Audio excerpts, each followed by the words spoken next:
Well. So I just finished season 2 of Arcane, and wow, was I ever wrong about the direction of this season. Now, if you don't know, yes, I did have my worries about season 2. I did think season 2 was not going to be able to cook. I thought season 2 was going to feel a little awkward, and I based this off of episode 1, 2, and 3 of season 2, aka Act 1 of season 2. If you don't know why, I did make a video, but my whole point is basically the characters in the first act of season 2 didn't feel as on par with season 1's characters. Now, season 1 characters, obviously, we got introduced to like Clagger, Milo, Vi, Jinx, Echo, Vander, Silk. Like, I can just keep on naming off names here, but I think you get my point. Season 1 just had every single character perfectly down to like the minute details. But my problem with season 2, episode 1, 2, and 3 is that none of the characters felt like they meshed too well. You know, there was the whole collaboration with Savika and Jinx, which felt a little awkward at the time and didn't really feel like it had too much merit to it. And then there's obviously Vi joining the Enforcers, stuff like that. But basically, that's my whole point. I thought it was a weird mix-mash. But in this video, I basically wanted to give my thoughts and opinions and breakdown of season 2 and why I think it is absolute peak.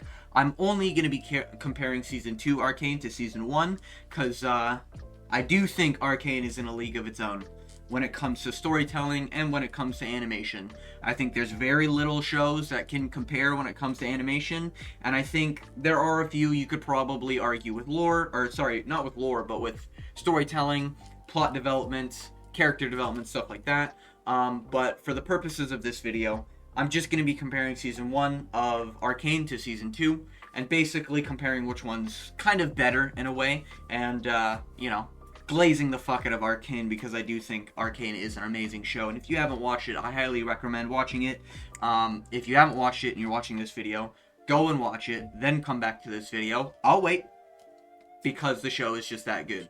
Now, with that being said, let's get into the video. So, we start off with season 2, and I will go back and do an episode 1, 2, and 3 recap. The reason why episode 1, 2, and 3 I did say was the weakest 3 episodes of Arcane's entirety, and I'll still stand by that. I do think it's the weakest 3 episodes. It's the weakest arc of Arcane, and it's just because Jinx-Savika collaboration didn't really mesh too well. We didn't get a lot of development with the Death Orphan that works with Jinx, can't remember her name, and then the new enforcers we were given, Silent Fish Boy, Drunk Man who wears a shield, and what is it, English or Australian? I think Australian enforcer lady. There wasn't really a lot of merit to them being around. They didn't really do anything. They didn't really have a reason other than just, oh, Vi likes drinking, let's put someone who's a drinking partner with Vi, you know? Oh, so, like, we need a happy-go-lucky character, here's the Australian lady. Listen, completely fine. But for the purposes of comparing season 1 to season 2, and now that we've gotten the other episodes, episode 1, 2, and 3 just didn't really hit for me. Now, when I watch shows like these, like a Vox Machina, like an Invincible, like an Arcane, my spine is tingling at, like, every single couple minutes. I'm like, oh my god, this shit is peak. This shit is adrenaline spiking. You know the feeling I'm talking about. Now, I didn't get a lot of that in season 2. In the first 3 episodes, it just felt like a lot of the plot development we were used to from season 1, having an absolute goated villain and Silco, a unique sort of character we can kind of add to the play, I guess, having a, not a happy-go-lucky, but like a good version of Silco being in Vander, and then we were introduced to Jace and the rest of the crew. But my whole point is that season 1 felt so peak because every single character in it felt well written. It felt like it had a nice elongated story. Everyone felt like they got to tell their sort of tale of how things went. everyone got a sort of flip of the coin, if you will. You know, you had Echo being the good guy in the underground, the Firelights, I think is what they were called, trying to do good, but always trying to thwart Jinx's plans, or at least Jinx's crew. Maybe not Jinx's crew, but the Silco crew. You know, I think a lot of Echo's story was he would hope that the world would kind of, not the world, but Zahn and Piltover would just sort of meet in the middle, and they would sort of share each other's benefits in a way. Now, he obviously took in refugees, he kidnapped Vi in Season 1, stuff like that. But my whole point is that Arcane Season 1 feels like a house, and everything works perfectly amazing. Everything's great. Everything's a masterpiece, you know? Feels like a house that was done perfectly. Maybe that's just me, but that's just how I feel. You know, it was very enclosed. You really got a feel of how Zahn was. It is a shit city, you know? It is the underground. People do steal. People do commit crimes. Even when Vander was leading, people are still blackmailing others. People are still doing crimes. People are still trying to get ahead over Piltover, you know? You have Silco sitting in the back, waiting to come out of the shadows, basically, for the right moment. There's a lot of this in a lot of drugs being used. You have the barons, you have everything in Zahn. Crime Lords sort of is what a baron is in a way. But you have a lot of things set in Zahn so that it is a shithole, pretty much, you know? And then Piltover is the rich kids club, you know? You have the Jaces, you have the Heimerdingers, you know, the really smart, happy-go-lucky guys who believes potential in everyone, you know? You have the Jaces trying to create new inventions, but, you know, you can't really get that far, but he gets attention from higher-ups, you know? You have all the higher-ups deciding where finances are going, deciding where, you know, this, that, and the other is going. Everything like that happening. You have everyone working as intended for their role in the story. And every time you're introduced to someone, like Savika, she will show up again, and she will sort of push the plot along, or she'll have some character development. You're like, oh shit, this character's actually cool. Or just a really cool fight scene, like when Savika got her ass kicked by Vi. Really cool stuff. I love seeing shit like that. My point is, Season 1 felt like a masterpiece. An enclosed masterpiece.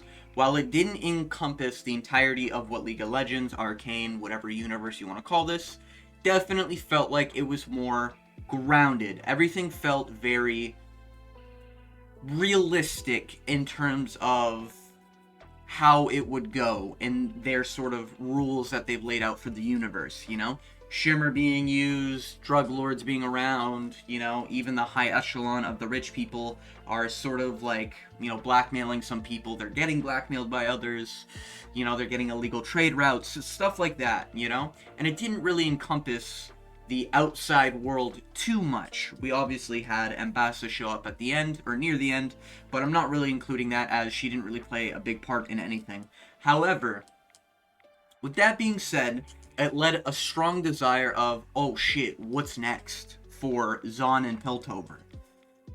Season 2 left this sense of not necessarily a house that's a masterpiece, but it exploded the universe in such a way that you're left thinking, holy shit, I want to see everything about this world. And I'm not saying one is necessarily better than the other. If I was to rank it, I would personally give Arcane Season 1 over Season 2. But to start with Season 2, this is obviously including spoilers. If you made it this far in the video and you're not thinking there's spoilers about the show Arcane and a video that has Arcane in... well, it's probably not going to have Arcane in the title. I might have Arcane in the title. But if you're not expecting spoilers and I've just spoiled it for you, it is what it is, you know? But yeah, it is what it is. However, obviously I'm assuming you've watched the show. I even asked you to watch the show at the beginning, so I don't want to hear none of that, oh, you should have warned about spoilers. No, I warned you. But I am really, really happy with the way Season 2 turned out. Episode 1, 2, and 3 did concern me. Characters felt a little rushed. We didn't really get too many action scenes. I know we obviously had the Baron Rat fight Savika. That scene was okay, but had a little bit of awkward ness in it, I would say. I wasn't really like, oh my god, this is just like Vi Savica. More or less kind of like a goofy fight. I wouldn't really necessarily call it a serious fight in that sense. The music, obviously, very good. I'd argue season 1's better, but season 2's music is still pretty good. Some of them just not my taste. Animation, obviously goated. Art style, obviously goated. Now, season 1 did have the characters that I talked about earlier. I just didn't feel attached to them at all through the entire series, and I think that was kind of a problem that season 1 set the tone for. Season 1 set the tone for. Because in season 1, you care about every character. You care about the... Even the guy who's like kind of backstabbing Piltover, who's the head of the Enforcers. You kind of care about him because he has a daughter, and Silco shows up to the house one day like, yo, things are on the line here. Just saying, you know? I really love, like, personally me, I love moments like that. For me, that's peak. You know, when you start adding sacrifice, when you start adding sort of weight to characters, and you're like, oh shit, I don't want to see his daughter die. You know what I mean? And Silco obviously being a threat of, he does seem like the type of dude that would actually do that. You know? While also having moments where whenever Jinx is brought up in terms of terms for Zaun to get their demands from Piltover, Jace sort of looks at him and he's like, oh, well, we need Jinx, and, you know, you have the big bad villain being like, oh, shit, you know what I mean? Like, uh-oh, I might have fucked up here, you know? I love moments like that. That's sort of like peak for me. That's like 9 out of 10, 10 out of 10 storytelling for me personally. When you have villains that can be vulnerable while also still having the badass aura they have. Absolute perfection. Season 1's characters all the new characters felt dry. You know? Fish Boy didn't talk, didn't really do anything. Australian Lady didn't really do anything. Drunk Dude with the shield didn't really do anything but walk off. And it's kind of like, ooh, what is he gonna do? But you don't really get that aura. It's kind of just like, oh, okay, he's leaving. Like, am I supposed to care at this moment? You know? That's kind of the vibe I got. The returning characters, obviously the Jinxes.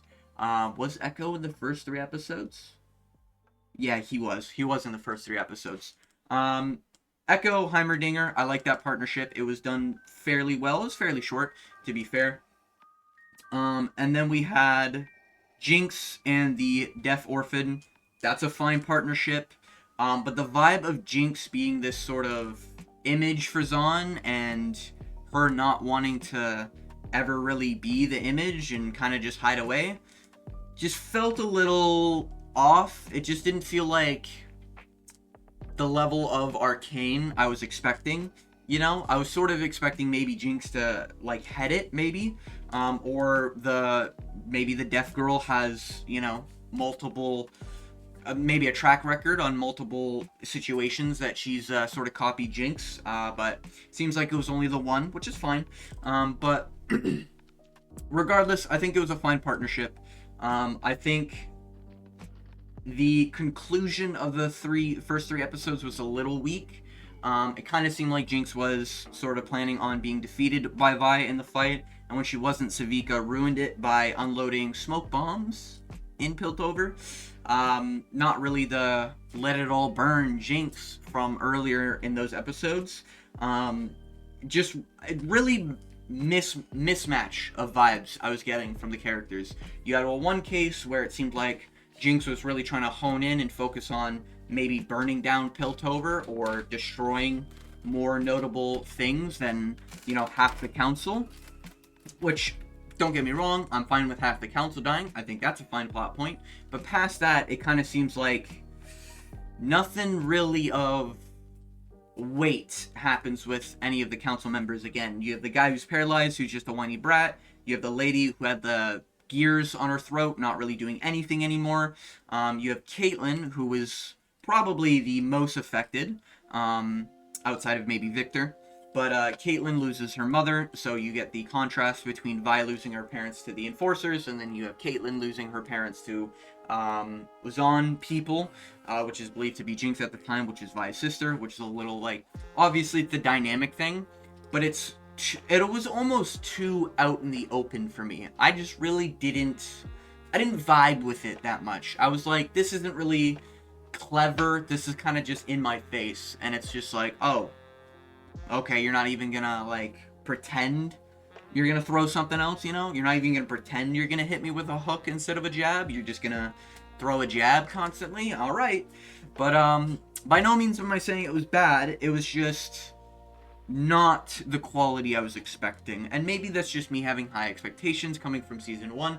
However, still, I think the first 3 episodes are 8.5, maybe 9 out of 10. Some of the lower moments that kind of lose it for me are the erratic emotions Caitlyn has. I really don't like how in one moment you have Vi and Caitlyn smooching, hey, fine, and the next moment you have Caitlyn hitting Vi in the gut with the butt of her weapon, and I get why, I completely understand, but it seems like such a quick snap, and it's just like, whoa, alright, that changed up pretty quickly, when normally it feels like in Arcane, it's a slow build-up, kind of like how Jinx, over the course of time, went from being sort of a failure in a way, because she wasn't really able to make any gadgets work properly, finally makes it work properly, fucks over her friends, goes insane, and retains a little bit of sanity a little bit later.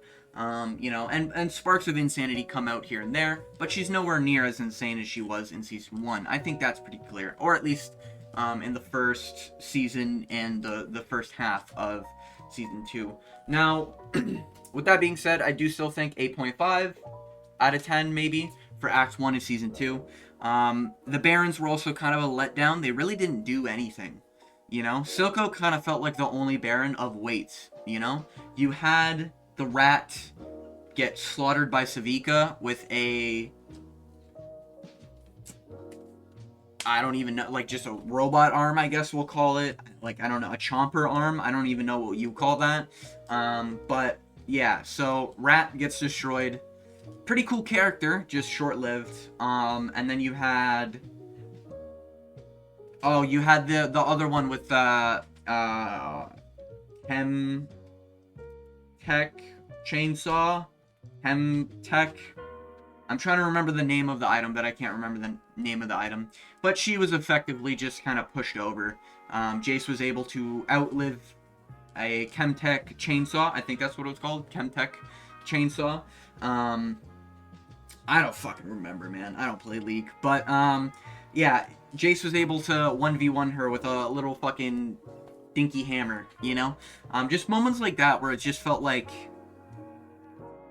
you kind of take your, like, there's no really immersion. It's kind of just like, this is a show when you see moments like that. You know, Jace picks up a small hammer and he's like, huh, better work with it. You know, like, those moments are, they kind of take me out of the show. I'm not really immersed when I see moments like that, because it's a little silly. It's like, why would anyone ever do that? But, fair enough. There are some lower tier moments. Now, I'm not saying everything about those first 3 episodes were bad, but I'm just saying, definitely, out of the whole series, the first 3, Act 1 of Season 2, is probably the worst. I think everyone can sort of agree with that. I think it was the weakest. The Barons were portrayed pretty weak. I do like the plot twists, don't get me wrong, but Season 2, Act 1, felt like it had one good plot twist, and in every other act, it felt like there was a bunch of plot twists that made my jaw drop and spine tingle, you know? Plot twist I'm referring to is obviously when Mbesso was the one who organized the Chem Baron to be able to get into the place and whatever. I also don't really like the Black Rose just being thrown in there in the beginning of the season. Now, I know some people do enjoy the theory crafting of the Black Rose being a part of characters. I saw some people theorize that after I've seen the Act 1. But for me, it just felt random. It just felt like it came out of nowhere. And it felt like just an added problem that didn't really need to happen because we still had Piltover Zahn to worry about. But it aged fairly well. I'm not going to take too much away from it because it's aged pretty well. But yeah, overall, I do kind of think that Act 1 of Season 2 was pretty not great in terms of everything else. Don't get me wrong. Hey, comment section, listen, brother. I love this show, alright? I just want it to be great, alright? I just want it to be the best it can be, alright? And if they need an extra 10 minutes every episode to get some character development going, hey, I'll fight for it, alright? But, yeah. Moving on, Season 2, Act 2. I was very impressed every single episode, I was like, this is what I'm expecting from Arcane, you know? We had, trying to remember here, I believe we had,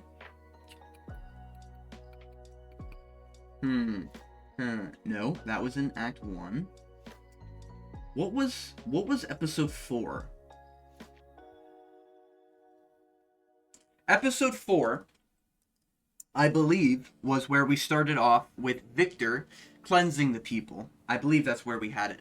I forgot to talk about Victor in Act 1 of Season 2, but basically, I thought he was done well. It's just little slight hints. But Act 2 of Season 2, we got a lot of the subtle hinted characters. The Victors were able to take the main stage, you know, of cleansing people, of really curing people. We got to see Vi. Oh, that's what it was. Vi was going through a absolute breakdown and just beating the shit out of people in an arena.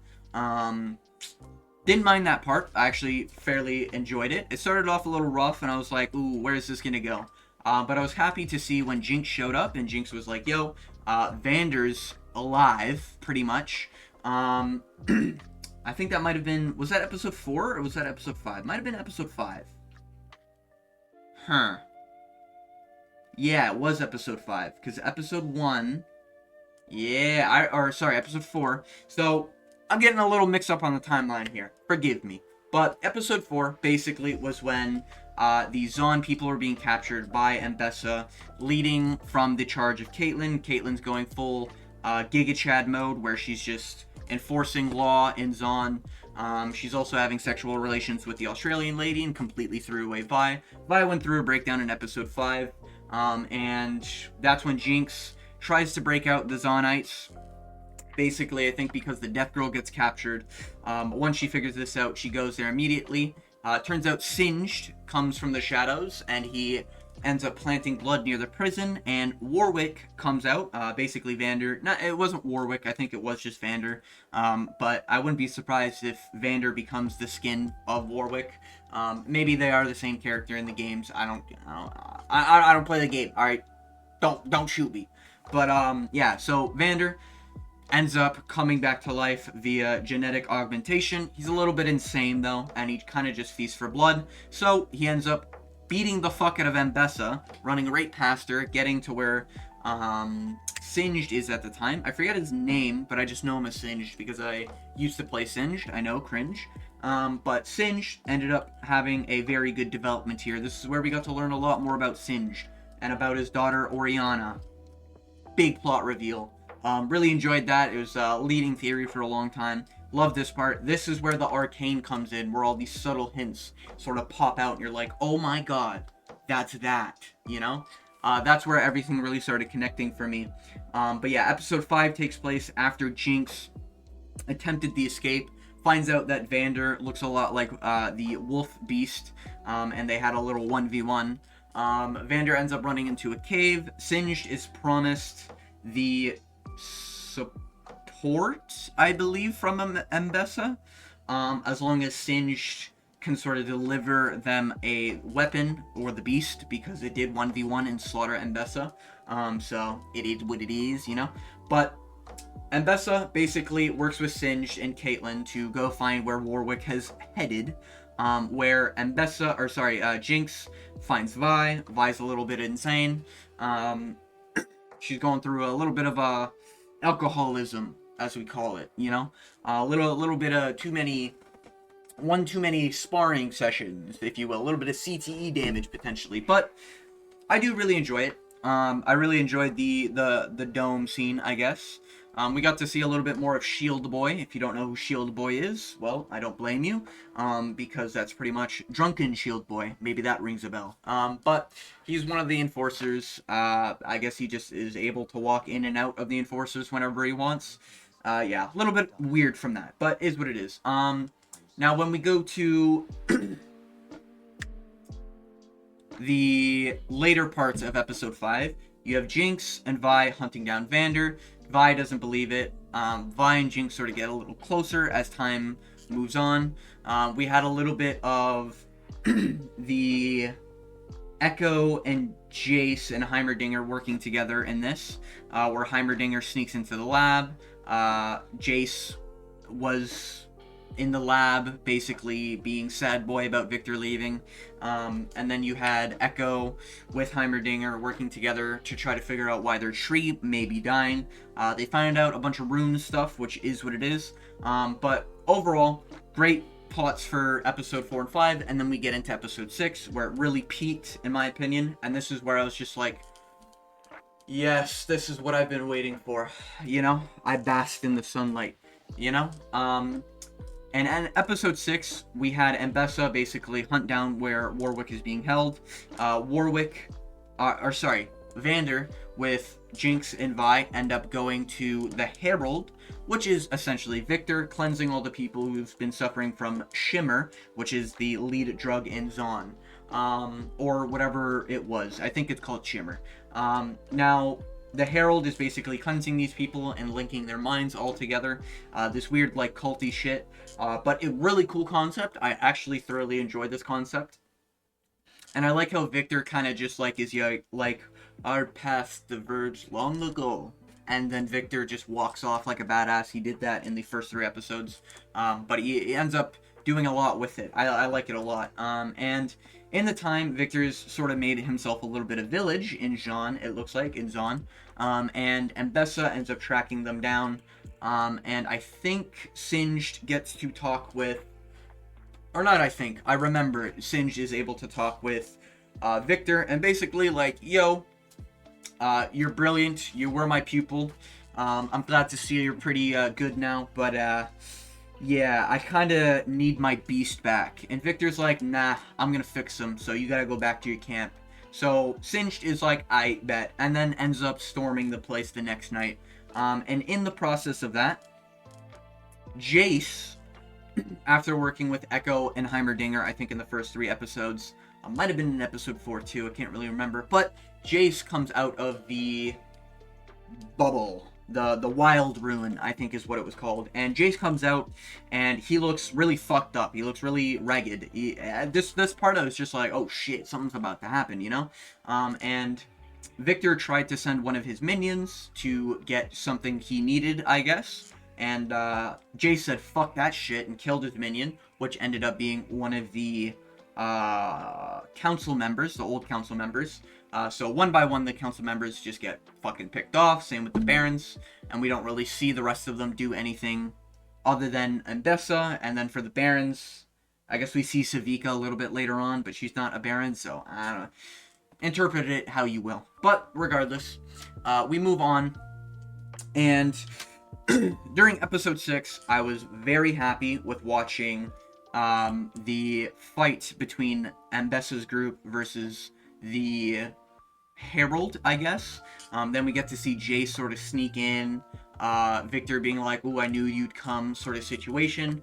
And then we get some really cool scenes where, you know, Vi ends up working back with Caitlyn to betray Mbessa. Mbessa gets bamboozled, and then Vi ends up going to fight in the battle. Caitlyn ends up also trying to beat juiced up Noxian boy who has the ruins, and then basically shit hits the fan once Jace hits Victor, and then all the Herald's minions, I guess, get their souls ripped out of them by the looks of it. It was a pretty cool scene. Absolute mayhem encounters here, and then you have just Noxians fucking invading, pillaging the place, and then you have the Death Girl end up sacrificing herself at the end with a Hex Tech weapon in order to allow Jinx and Vi and Caitlyn to make it out. And I was completely fine with this. I was missing the sacrifice in the first 3 episodes of a dear-loved character, which I'm not saying it needs to happen every single 3 episodes, but I'm just saying there needs to be a level of impact. I think the Death Girl was a decent level of impact. I was quite enjoying her. I enjoyed her more than the other enforcers, as we'll get into in these final 3 episodes. But overall, Act 2 of Season 2, was very good. Very, very good. It was Arcane Season 1 level at bare minimum, in my opinion. I loved almost every part of it. A few moments were a little bit odd. Arcane Season 2 seemed to do a lot of things where they basically had a nice thread being woven out, and sometimes it felt like the thread was being woven a little too thin, where it's just like, I don't know if that's really believable. And I'll get into an example here once we get into episode 7, which episodes 7, 8, 9 are peak, where I truly believe season 1 of Arcane is like an enclosed house that's a masterpiece. I think season 2 had a lot more lows, but had the biggest of peaks of the series by far, by opening just the world to what Arcane can be. Arcane doesn't necessarily have to be Piltover Zon. It can be Noxus. It can be Demacia. It can be these other places. It can be from the game trailers. Ionia. All these other places from the game trailers. They can do stories like that, and I think it's a genius marketing strategy. And if you don't know, they are also working on an MMO. MMO is said to be one of the biggest MMOs, just because it is made by Riot Games. So under that pretense, this sets up the Riot MMO, I think, fairly well in terms of ideas and concepts. Seems like they'll never run out of ideas or concepts.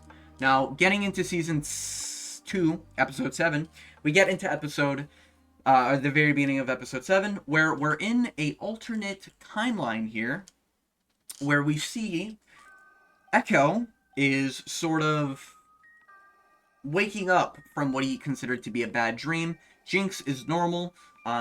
Echo's foster parent is there as well. Big fat boy with the mutt chops.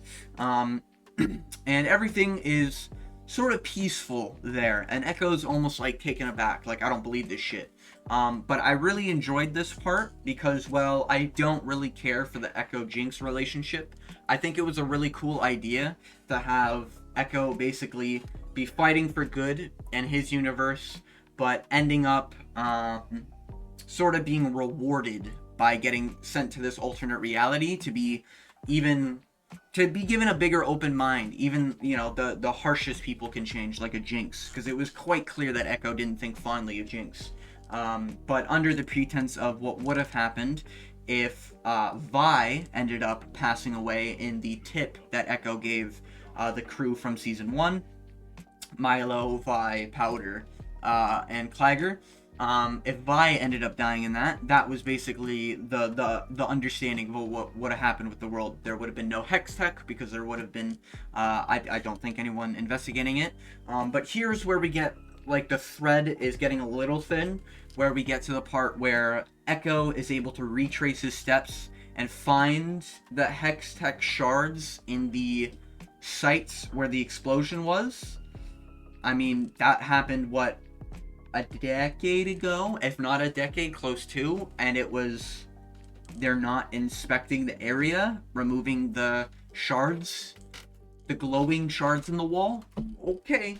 Hey, you know what? They stretched out the thread. It's believable. It's just a little, we're getting a little stretched out here. But it works. I'm fine with it. And we get to see Echo basically go through a timeline here where everything happened, well. Everything went well for Zon and Piltover. Their relationship formed. You get to see moments where he's getting flashbacks of the bridge. Great moments. I loved pretty much every part of alternate universes. I will die on this hill. I do think alternate universes, or timelines, if you want to call them that, are the way to just preserve a franchise, because you can just do it infinitely, and you can just write a good story in an alternate universe, and I think it was done really well. Clagger became a Giga Chad. Milo became a voice-cracking, can't-get-a-date dude.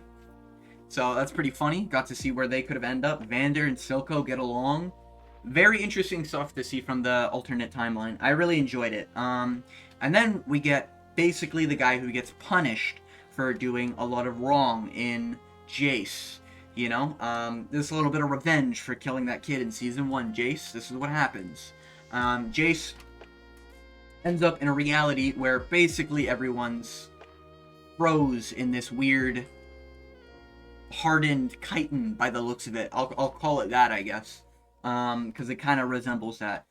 Creatures start coming out of statues, and he gets sent down a cave, and then he's trapped in the cave, and he's like, oh shit, I gotta figure out a way out of this shit. So he fucking goes insane while he's down there, and he starts writing on the wall, and he somehow is able to make his injury on his leg that he suffered on the fall go away with the gears and everything. Don't know how that happened. I'm gonna assume it's from the hammer, but I didn't really see any device down there where he could have done that. But let's just, that's where the thread comes out, and it's like, that's a little weird, but we can pass it. It's not a big deal.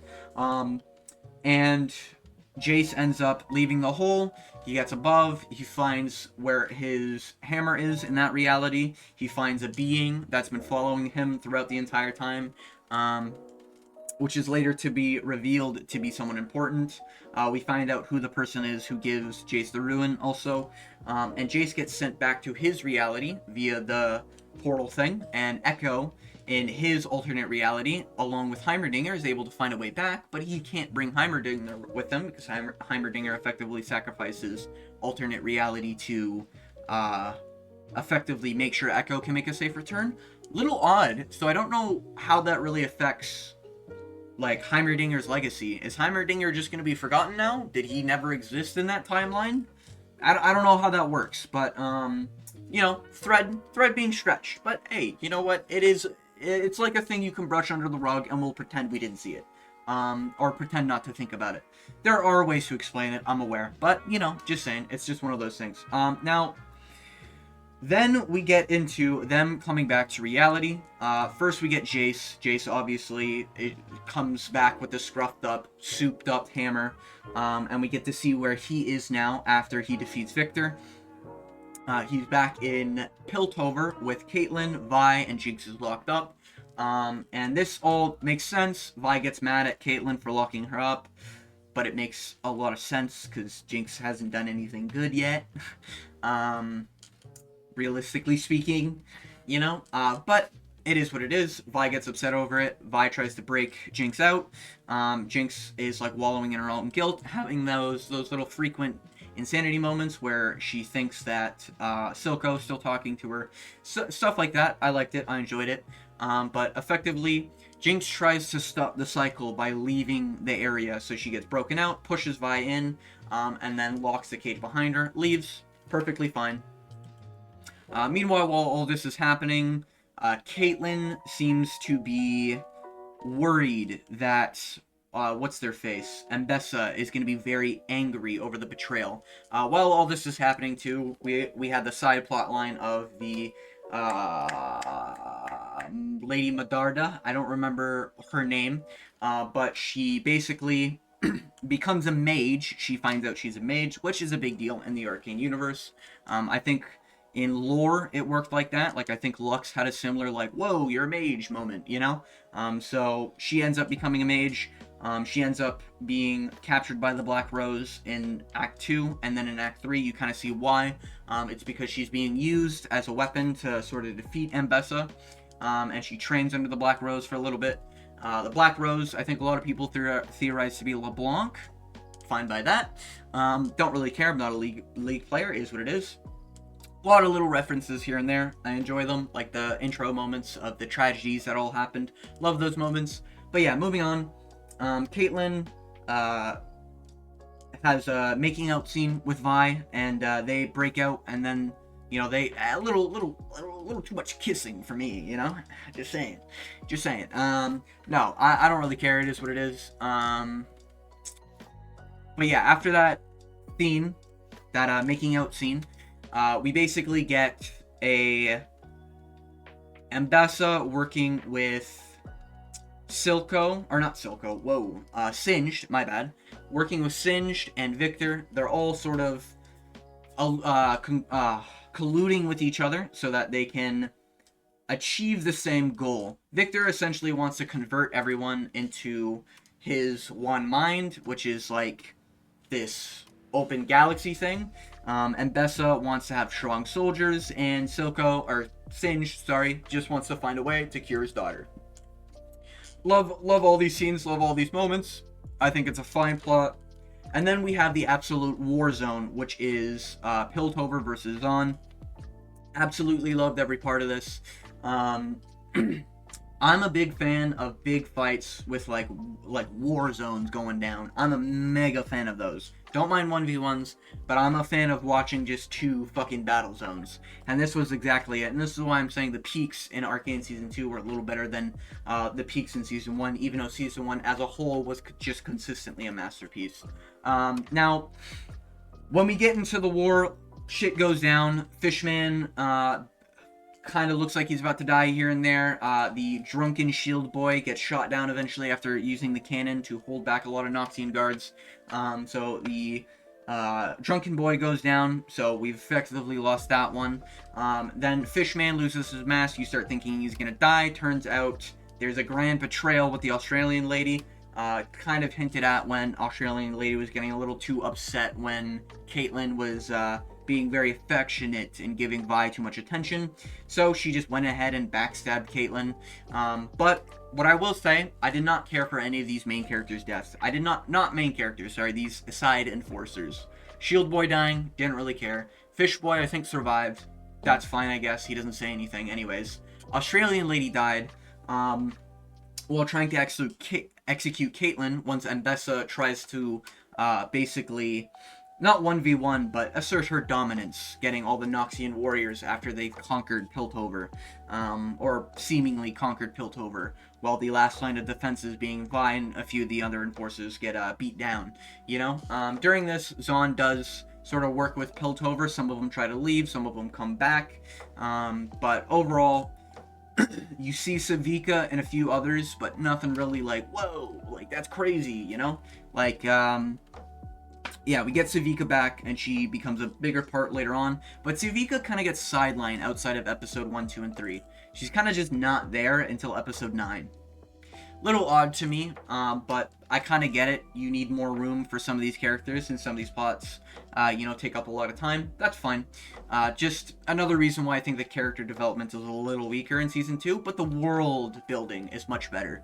Now, Victor effectively enters God mode, and Victor is 1v1ing Jace at the core of the Hex Gate, and Victor kind of just beats Jace to the punch, and a lot of like space nebula shit happen, and then Victor ascends to the sky.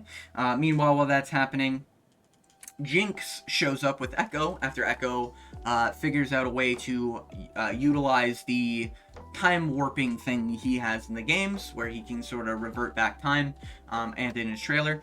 He's able to do it up to a certain point. You kind of find out what happens if he does it past a certain point, but fine with it. What, you know, really cool idea. Works with Jinx after seeing how Jinx could have been a good person, but Echo, in a way, kind of causes Jinx to go off the rails. Sort of, in a way. So, Echo probably blames himself, sees that there's, like, a partnership to be had, basically. So, Jinx shows up when Caitlyn's about to be executed.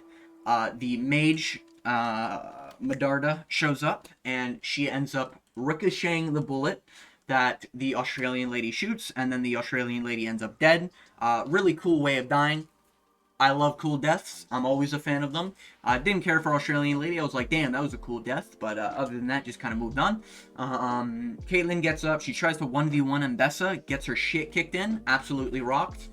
Then they try to 2v1 Mbessa. And then they also still get their shit kicked in. Until eventually, what happens, Caitlyn like gets the ruins off of Mbessa's arm to effectively allow the magic to affect her, which I think was like the main reason why Mbessa was beating the shit out of them. So Mbessa ends up losing the runes. Caitlyn loses an eye for it, and then Medarda uses the magic, blows Mbessa away, and Mbessa ends up getting captured by Black Rose. This part is where the line gets a little thin here. Black Rose trains Medarda, then Medarda enters the Black Rose domain and says, nah, fuck off. And Black Rose kind of fucks off. And Mbessa still dies. So, just weird. It was just really weird. I don't know. Very odd. It's fine, I guess. One of the things we can sweep under the rug, just a weird plot point that I don't quite understand. Maybe it's just my small little ginger brain. Is what it is. But During episode 9, I did thoroughly enjoy the fights, and then we get a scene where you see cleansed Vander, I guess, show up and fighting Vi. Jinx shows up, tries to help out Vi. The Firelights come in, they cause chaos. This is sort of when Ambessa loses the 1v1s and everything. But basically, the Noxians get beaten by the Piltovians, I guess, during this fight. But Victor has like this backup plan where he's got all these cleansed robots that capture everyone, and everyone's looking at the sky, and you know, Victor's rising and he's ascending to the top of the tower. Vander, Jinx, and Vi all having an epic fight. And then eventually Echo wakes up after crashing in with Jinx. He just was a little jet lagged.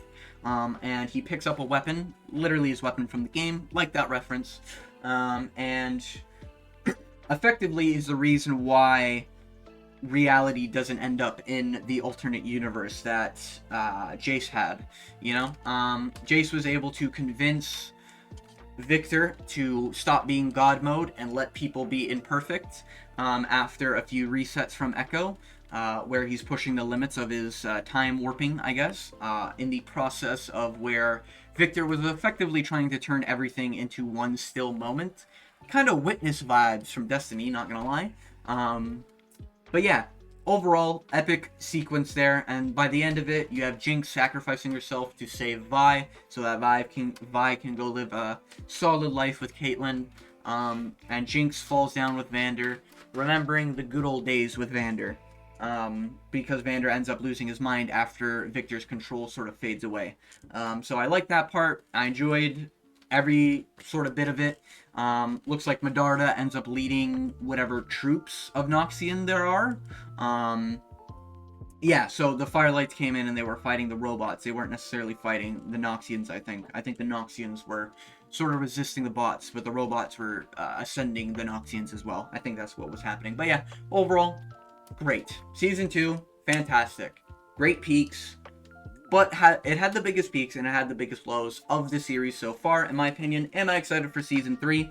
Yes. Do I want to see that in 3 years? Yes, and I will wait because I will trust that the writers know what they're doing. Overall, this is big for the world of Arcane, and was I proven wrong? Yes. I thought this was gonna not go too well. I thought this was going to be 7 out of 10 by the end of it, thinking that there are actually shows that are just blatantly better. However, I have wisened up. I wised up, I guess is the right words. I do think Season 2 episode Act 1 was the worst by far. I'll stand by that. But I do think everything else is easy 9.9 out of 10 or higher. Would I have liked to see more fine-tuned characters? Sure. But overall, I think everything was done well. Everything made sense. Everything was believable. Everything was put into the rules of the universe while also expanding on what rules mean what, if that makes sense. You know, you find out Victor is the one who gave Jace the rune all the way back when, just so they could come to this moment after Victor realized that solving all the problems just kind of made life meaningless. Stuff like that. You know, so I enjoyed every minute of episode 4, 5, 6, 7, 8, 9. But I was pretty concerned about episode 1, 2, and 3. With all that being said, those are my thoughts and opinions. I think it's easy 9.9 out of 10. 9.5 lowest I'd give it overall. Episode 1, 2, and 3 were kind of mid, but I would still rate Act 1 as a masterpiece, and I think Act 2 is great for the world of Arcane. If we're talking about world development and like how things affect the world and the sort of scope we have for future episodes, Act 2 or Season 2 is better. But if we're talking about just a narrative plot development between two sides of the same country, I enjoy Act 1 or Season 1 much better, you know? And I think Act 2 or Season 2 will age much better. But yeah, with all that being said, this is a long ass video. If you made it to the end, I want to thank you for watching. Wanted to get my thoughts and opinions. I post everything I'm passionate about, including MMA, shows, games, whatever the fuck I feel like doing, because it's my channel. I do what I want. But yeah, I daily upload. I stream daily. Hopefully I'm still keeping that streak. And if you have any questions that you want to ask, feel free to leave it down in the comments. And if you ever want to come into my live streams and debate me on anything, hey, have fun, brother. I'll be there. I welcome discourse. With all that being said, thank you for watching. And as always, I hope you have a good day.